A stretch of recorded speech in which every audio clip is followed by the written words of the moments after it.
Hello and welcome to Insights with Thomas Caldwell on Thursday, February the 3rd, 2023. Tom, you often talk about emotions impacting decision making. So today, let's talk about fear. Well, it's interesting. I learned that a school chum of mine from many, many years ago has suffered from high anxiety every day of his life. And I thought about that, and everybody does. Fear is a very common thing in our society. And you know, we're like computers. We're programmed for fear. Everything on television, oh, this is wrong, and this is happening, and this could happen.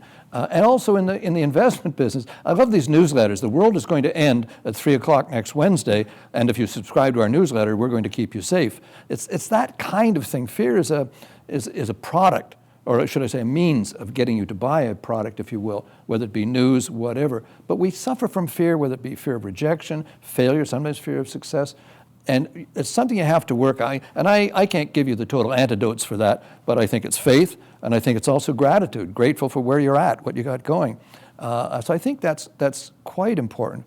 And fear underpins a lot of other collateral problems like anger, bigotry. All these things come off of fear. And I think you have to recognize it in yourself to some degree. Say, okay, how can I deal with this thing today? For me, if I'm in a tough spot, I have to shrink my time frame to one day at a time and pray if you can.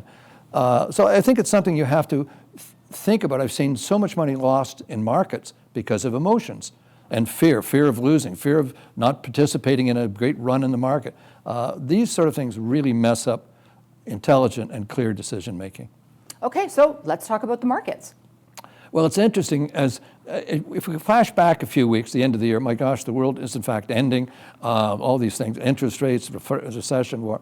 But if you look at it now and say February, early February, the feeling is interest rates that they're going to be moderating now. The increases are going to be eased off a tiny bit.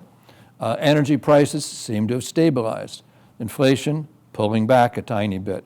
Earnings reports, as they come out at the first of the year, seem to be a little bit better than expectations, beating the estimates.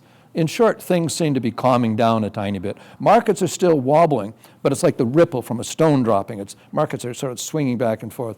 But I think we're going to have a good market this year as we get through some of these things. But we're now starting to see little bits of daylight through the great anxieties we had at the end of the year. Now, there's still the fear peddlers. They're still out there. But you have to sort of pull back and say, wait a sec, what's going right here? Now, we have the Russia-Ukraine business, and they're going to have one more really big swing at each other, it appears, and then we'll see what happens after that. And that's a concern. Yeah, it is a concern. But I think we have to look at the positives, and there are now enough positives surfacing in the economy, in markets, where you can take a look at equities. Thank you so much, Tom. You're welcome. And thank you all for watching. With COVID lockdowns over now, we've decided to tape the Insights videos and air them at the first Thursday of every month. So they'll be monthly now instead of every other week. So please tune in monthly. We look forward to seeing you. And please let us know your thoughts. Bye for now.